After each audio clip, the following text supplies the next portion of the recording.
Drunk Tank Podcast. Hey, Mir, you ever wonder why we're here? Hey everyone, welcome to Rooster Teeth Podcast. As always, here's Gus Cirola. And Joel Heyman. This week, we're actually doing a mobile podcast for the first time ever, and we are recording the podcast from our hotel room. And we found some guys in the parking lot, and we figured it might be funny to include the dudes from the parking lot in the podcast, so maybe we should have them introduce themselves. Yeah, we have a couple of dudes here. Why don't you all introduce yourselves? Would you do the honors, Mr. Lynch? Mr. Lynch, this is Robert Guillaume. Oh, I'm terribly sorry. Well, I'll just go ahead. I'm Count 3D, and I'm from Canada. Hello. I'm Robert Guillaume. I'm from Los Angeles. Besides Count 3D, we have Mr. Robert Guillaume over there. Hello! You may remember me from the 70s television show called Benson. Dude, you ever used a microphone? Like, step up to it and fucking talk into it. God damn it. I didn't want to be making The fuck is wrong with you? fucking microphone. This podcast is off to a great start. This is what happens. We fuck get me. rookies in here for the first time. They don't know what's going on. That's a microphone. You talk into it and people hear you. Internet. There it is. Okay, so like I said, we're here at Comic-Con for, I think, what is this, Joel? Like our 5th Comic-Con ever? I think it is, yeah, 5th Comic-Con, yep. How many have you been to? I think this is my 3rd. I think this is my 5th. It never gets old. A lot more worn down than I am. It never gets old.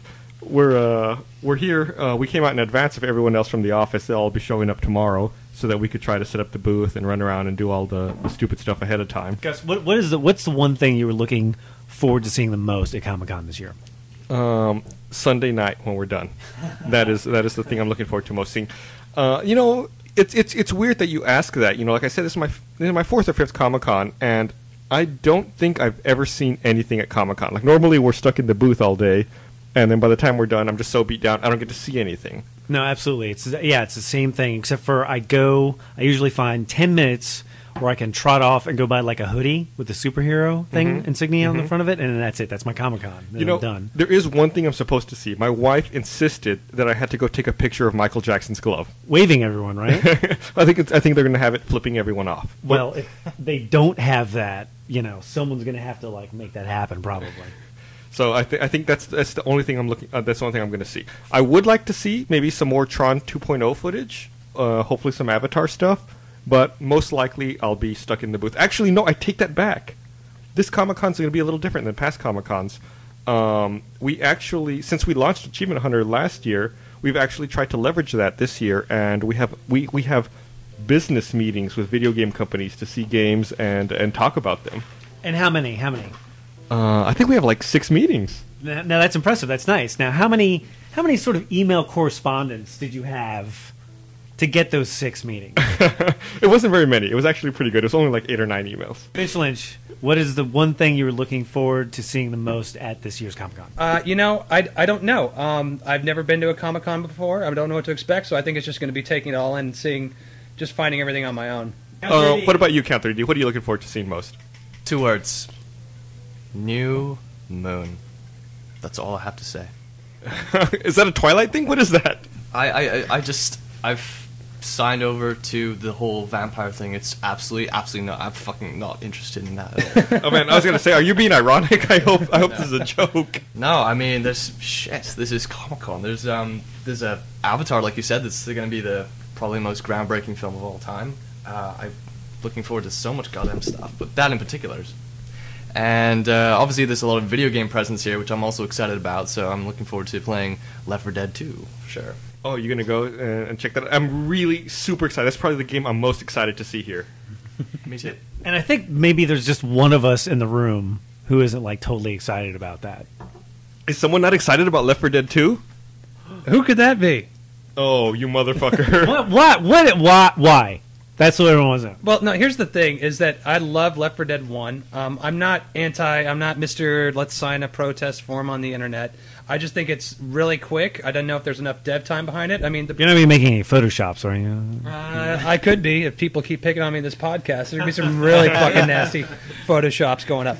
But no, I mean it's proof's in the pudding, and I'm a huge fan. I don't even know how many hours I signed up for that. 360 voice or whatever it was to track my hours. Right. Mm-hmm. I don't know. I haven't gone back to it since the podcast. I logged in, but I've probably got a good I would say 30 or 40 days of multiplayer on the first one. I would say total. Yeah. So I'd loved the first one, but it's just are the changes going to be enough? Did you feel like you got your money's worth out of the first one? That's On the multiplayer, absolutely. But I feel like is a frying pan and a chainsaw and one different zombie really going to alter the experience? Come on, dude. And 4 new maps. 4 new maps are maps, dude. You can any game. Okay, any good game. Okay, Modern Warfare. They added how many maps? Gears of War. This is like when did our show turn into the McLaughlin group? It's like we're all attacking.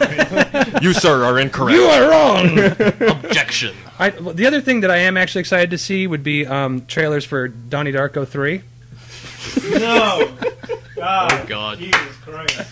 You had to have been in the car earlier. We had a long Donnie Darko bashing discussion a little earlier. No, seriously, I mean that is a terrible movie. I mean, I've really tried to like not call out too many things, but I mean that's a terrible movie. Yeah, right? I'm not a fan. I can definitely say that. There's nothing going on in that movie. Dom wasn't in the car for that conversation. We haven't gotten Dom's view on Donnie Darko, and he is the cinema buff. What do you feel? How do you feel about? You're Donnie not Darko? on the spot at all, Dom. Well, are we talking the original cut or the director's cut? There's a huge difference.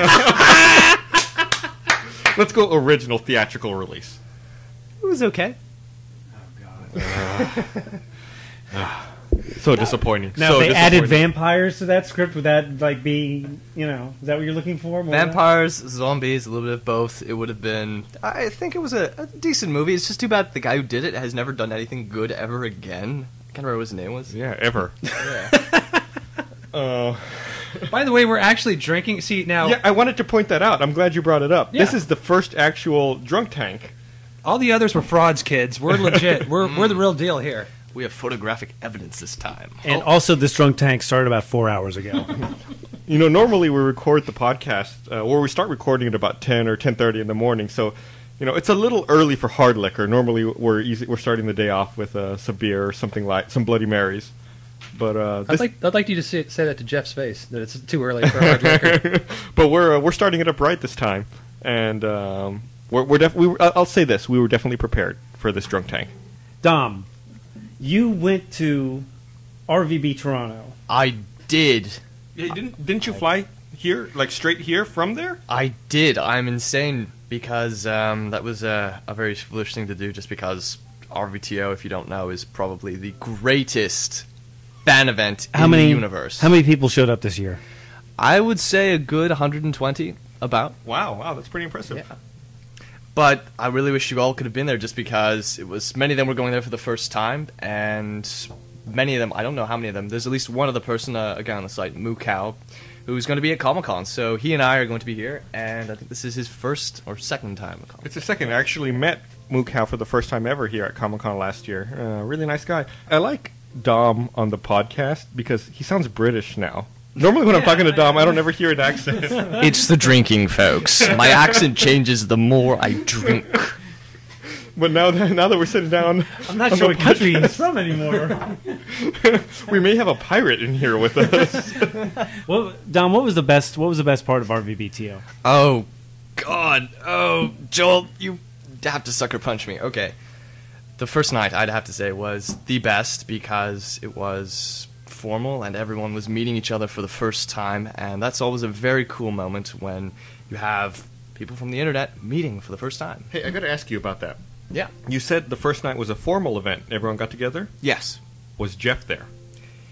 Jeff was there. What did Jeff wear? Because I can't picture Jeff wearing any formal wear. He probably had a tattoo of a tuxedo. Jeff. Look, everyone, I'm not naked. That's a tie. He wore a clean pair of shoes. That's Jeff. What a sport. Yeah. Are there any pictures? There are a few pictures, and I'm sure many of them will be posted on the site very shortly. I'll have to try and find some of those. But Griffin looked so awesome every single day of the event. I heard like a bunch of people got married or something. Yes, a good friend of mine, actually, who I knew these kids before they even met each other. They met each other at the second RVBTO 3 years ago. How long have you known them? I've known them for 3 years. But I used to go to university with one of them, so Ryan. And are you close? Yeah, I'm friends. Close. Good friends with them. Yeah, I used to drive down to the States to hang out with them. But So, anyway, Yeah, they got married, or I should say they got engaged, which was very cool in front of hundreds of people to say, pop. I mean, that does sound pretty cool, I mean, but the funny thing is that I asked you like 10 minutes ago, like what the best thing about RVBTO was, and like your answer was, "Oh, we had a party first night." I've known these guys for 3 years, my best friends, but like You said you sucker punched him, so Totally getting called out. calling them out. No, there's a difference between best and most Super, memorable. like the super friends. I knew. Ryan and Britt, you're always second in Dom's heart. Yeah, what's going on with that? What's going on with that? Finch, The McLaughlin group has turned on Dom now. The spotlight's off. Point, counterpoint, the best event in RVBTO. I hate you all. This is what happens when you mix alcohol and podcasting. The lesson is just like if you're friends with Dom and you're gonna get married, like do something just like don't propose, or because he doesn't care. He doesn't care. I love you, Ryan and Britta. Please don't hate me. That's all. Did they meet on the site? That's correct. They met at RVBTO. That's awesome. Wow, that's crazy. So we could say like Rooster Teeth, helping nerds hook up since 2003. We should get like a percentage of their earnings or something, or a children. kid. We should have children. some slave labor by this point. second born. Yes, I think that sounds totally reasonable. I mean, No, seriously. there are a ton of people I think who have met, got married, divorced, and remarried all on the site. There's got it. Well, we don't want anything to do with the divorce. We don't want. No, I mean, if they're already splitting half their money, what's another 10% on top of that? I mean, just coming our way. I'm just saying. Right. Our tea alimony. Right. Yeah, our tiamony. Check your terms of use, folks. It was in there. You agreed. You agreed. You signed up for an account. You owe us. We're due and we're collecting. That's got to be at least 20 marriages, right? No, I think that's easily 20 marriages, if not more. Yeah, that's crazy, dude. Yeah, it's unbelievable. We're definitely helping people get married that should have no business dating. And I'm just getting. Come on, can I get a laugh or something? What the fuck? What the fuck? Well, Matt and Bernie met on the site, right, before they got married. That's right. Thank you. That's right. Robert Guillaume is now on a second drink in the room. We had previous drinks at a restaurant where Joel had the most disgusting. Joel ate appetizer. ate a raw fish at dinner tonight, didn't you, Joel? I did. It was fantastic. You didn't listen to me. We ate at this restaurant called the Yard House, which I always wanted to eat at when we come to San Diego because they have the best pot pie and the best mac and cheese in the world. And I told everyone that. Oh. So what does Joel do? He orders a fucking raw fish. How was the raw fish, Joel? Was it as good as a pot pie and as good as mac and cheese? I don't think so. It was a raw fish with guacamole on top. Why did the group turn on me now? It's a McLaughlin group. It's your turn. Why is it my turn? You're under the magnifying glass now, bitch. Let's go back to talking about the video games. What the hell? Which one of the 6 meetings? Well, I changed subjects on you. See how I do that? No, This will be How about released like that? post, if you don't so point if you don't point it out, it's a lot smoother. I can tell you that right now. Okay. Of the 6 meetings, like what's the one you're looking forward to the most? Like what are they? Different video games? Yeah, it's a bunch of different video games and publishers and developers. I'm looking forward to all of them actually because we've never actually sat down and done anything like this where we talk to developers and record it and try to produce something from it. I don't know if we'll actually produce anything. Obviously I'm looking forward to Left 4 Dead 2. Beyond that, I'm not really sure what else we're looking at that I'm like super excited about. I'm really excited to get hands-on with DC Universe Online, just because there's a lot of story behind that. And actually, I'm going to go off on a tangent here, They Joel. were on the plane with us. They were on the plane with I us. stole your thunder. We sat next to, or in the middle of, a bunch of people from Sony Online who were flying out here to set up the DC Universe Online demo for Comic-Con. And at one point, right after takeoff, the guy sitting next to me, I was sitting in the middle seat. The guy sitting next to me turned to me and goes, he saw I was reading a video game magazine. He goes, "Oh, you're reading a video game magazine, huh?" And he was reading PC Gamer or something. He goes, "You're reading a video game magazine, huh?" And I go, yeah. He goes, "Not many people are reading those, huh?" And I was like, "On this flight, I bet there's a ton." And he goes, "Oh, yeah." From the second I stepped out of my car under the shuttle, it was all Comic-Con people. Yeah, he laughed. He's like, "You going out for Comic-Con then, I take it?" And I was like, "Yeah." He goes, "Oh, yeah, us too." And I was like, "Yeah, I'm going there for work." He goes, "Who do you work for?" And I go, "Oh, I work with Rooster Teeth. We do this and that. We make Red versus Blue." He goes, "Oh, yeah, the Red versus Blue." And he started yelling to all of his coworkers around the plane that he was sitting next to the Red versus Blue guys, which was terribly embarrassing. Are you sure he was just saying, "No, this guy isn't a terrorist"? Really? But no, they seem like cool guys. I can't wait to Especially the marketing chick. to sit down and talk to them about the game. I believe I'm meeting with them at 1 p.m. on Friday.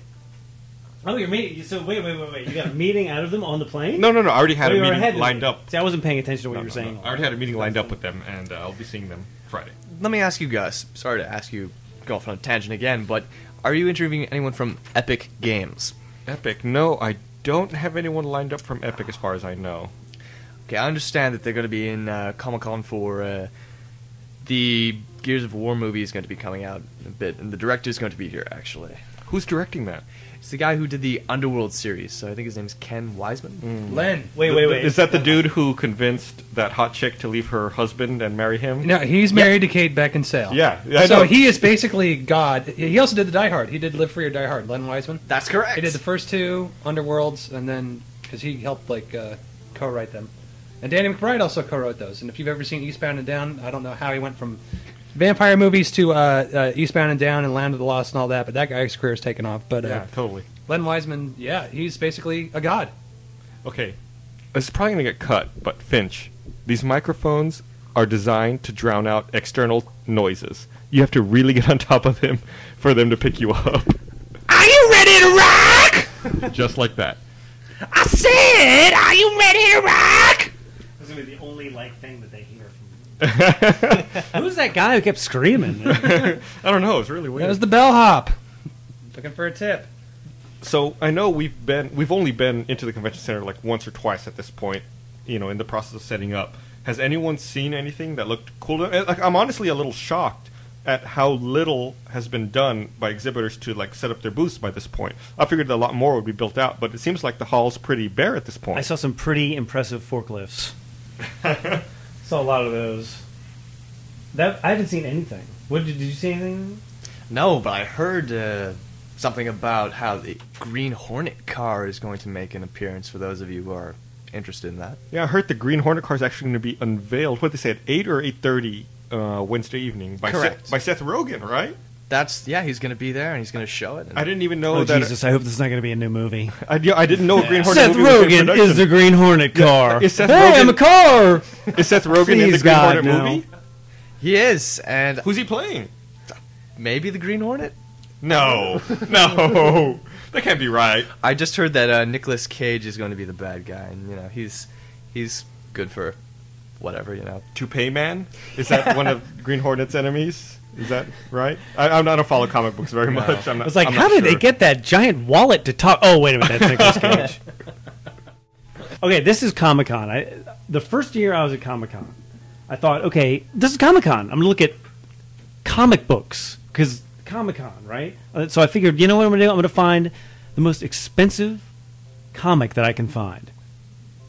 It was a 1981 Strawberry Shortcake. $25,000. What? What was it? Was it like an It original was printed with Superman or virgin something? blood mixed into the red ink. I'm totally kidding. Actually, the most expensive comic that I did find, it was a Superman comic, and I think it was around $10,000. Wow, so that's And I found a bunch of them for like $5,000, $7,000. It was like, and I was almost like, geez, should I buy this comic book? Did you? No, I did. Fuck no. Okay, good. But, Man, I'm honestly, I wish you had so I could make fun of you right now for it. Like 5 years later. and that would be like the first comic. No, I you know think- what? Actually, would be interesting. Yeah. You should go and see if you can find that comic again this year and see how much it's selling for now. I bet you. Oh, this is interesting. But I bet you $1 million. It's worth less. Why would you say that? Do you have like a I hunch think the about it? peak of comic book, and I could be completely wrong about this, but it seems to me like the late '90s, early aughts was the height of comic book prices. Also, we're in a recession, right? No, I guess that's true. Maybe you can find Stan Lee Listen, and have him autograph it. I'll guarantee you that when we were dealing with like the Nasdaq internet bubble, I guarantee you there was a correlation between like the highest priced comic books before that bubble burst. I bet you after that bubble burst, I bet like comic books just devalued. But see, that's the thing with collectibles, with any collectible, with the comics, sports cards, any of that. They give you these price guides with these sky-high jacked dreams, year after year, where it just keeps climbing and climbing. No one's ever going to pay that amount for it because there's so many in circulation. And as years go by, that person gets forgotten unless they're like friggin' Kobe Bryant or it is like issue number 1 of Spider-Man. and it's in perfect, pristine condition, you're never going to get that asking price for it. So the collecting, I don't know. I think it's a racket. It's been a racket Well, I forever. mean, I bet you'll get something. I mean, there is a value on this Sure, for much. sure. You know, there's gotta Yeah, be. it's only worth what someone's willing to pay for it. I mean, a book can write whatever value it wants. That doesn't mean shit. Right, exactly.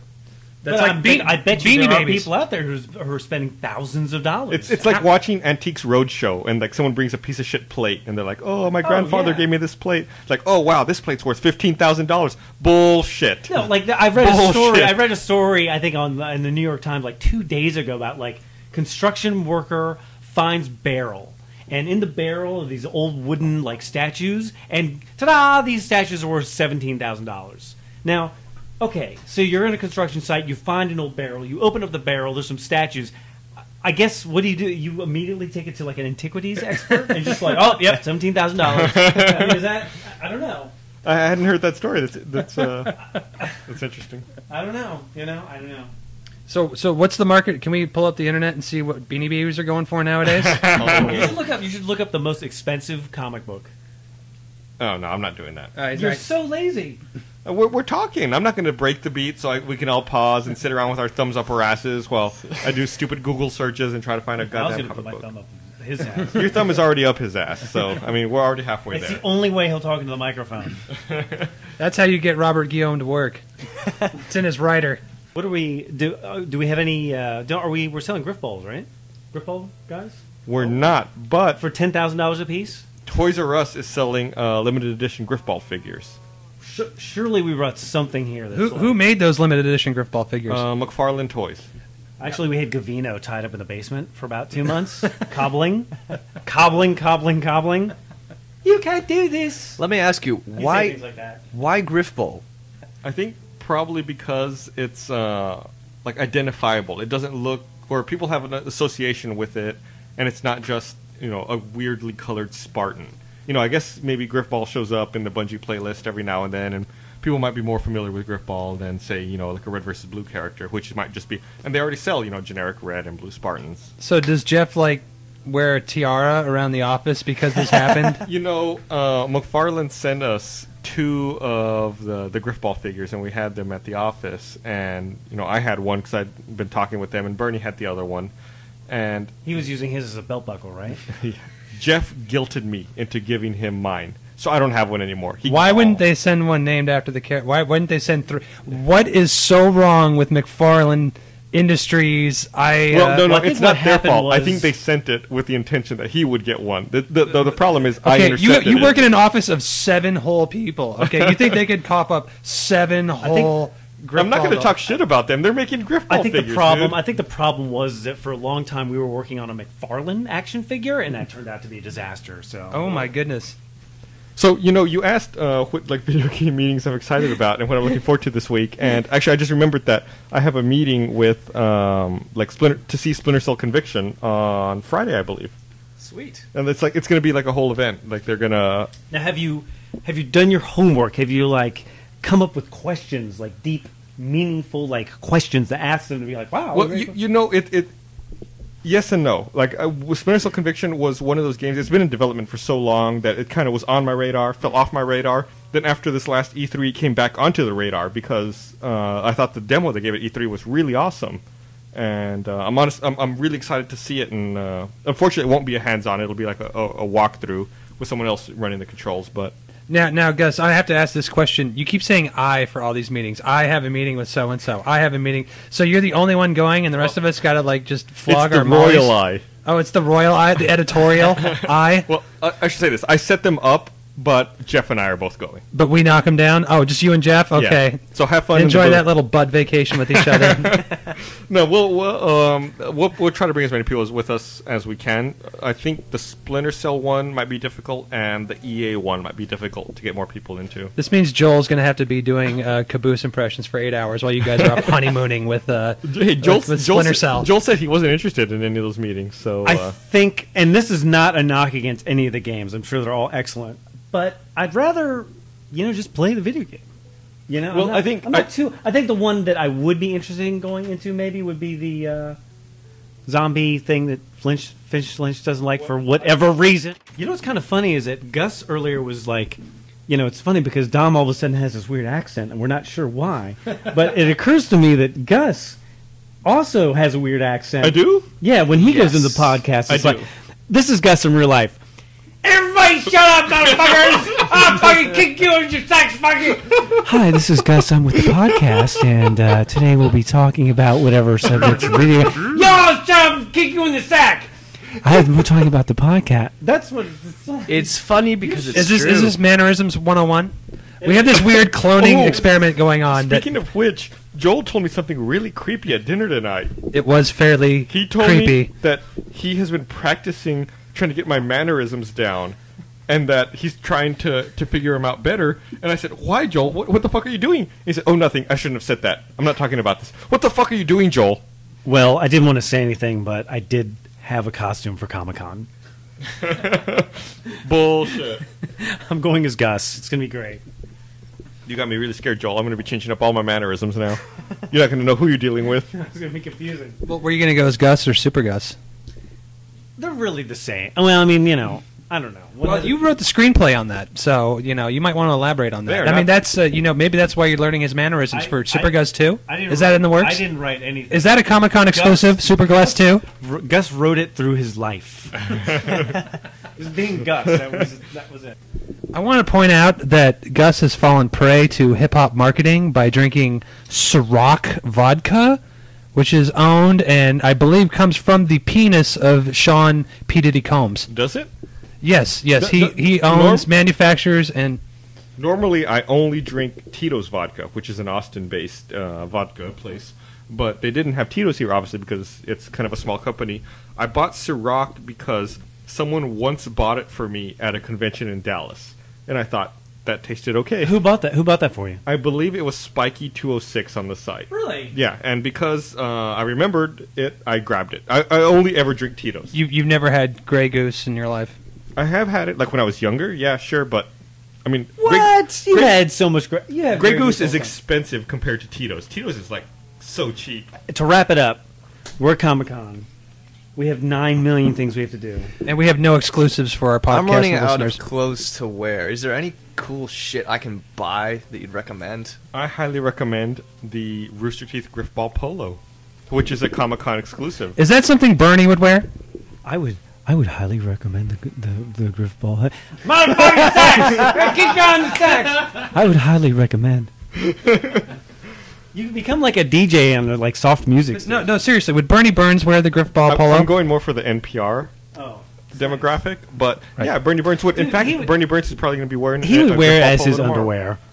Well, see, that's what I'm saying. Is you can connect with your buyers by saying the founder of the company. He's not only the founder of the company, but he's also a client, Yeah, that's true. right? Like the hair club dudes. You sound like an Amex commercial or something.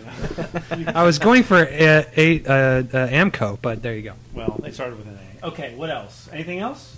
Anyone else? Any closing? Should we have closing Yeah. thoughts? Anybody have closing thoughts before we wrap this up? Dom, closing thoughts. Yeah, you've been really quiet this podcast, Dom. You have to carry this now. I haven't been doing enough drinking, and I apologize for that. Clearly, I've had such a fucking fantastic time at Toronto, and all you losers have missed out that, you have to come next year. It's okay, Governor. Dude, We you're forgive surrounded ya. by 3 losers that didn't make it this year, Dom. Way to go. And we're drunk. So basically, Dom is saying, come to RVBTO 2010, right? Basically. Okay, so I guess any other Finch, closing, any closing any thoughts? closing statements? This has been a real hoot. I'm learning how microphones work. This is a great educational tutorial. I'm really looking forward to Comic-Con. And we haven't had an exclusive, so I'm going to give you this Rooster Teeth exclusive right now. Red vs. Blue Recreation, or Recreation as it were, will be on DVD as soon as the series is finished. Oh my God, you I can't said break we that. had a You cannot debate. break We that, had a yeah. debate. It was like, listen, if we call it this, they're going to call it recreation. No, they're not. They're not going to call it recreation. They'll call it recreation. No, they're not. They're going to call it recreation. We had for days. This is I have yet to see any beach balls or leisure time activity within the series, but so yeah, that'll be out on DVD as soon as the series is done. Just keep watching. You had to say it twice. Oh yeah, you'll want to wait for the climax online to keep those ratings up, those internet ratings. But Isn't that what you work on all day, climaxing online? oh yes, I do. Get on, bazing! All right, thanks for listening, everyone. This is the Rooster Teeth Podcast. Yay!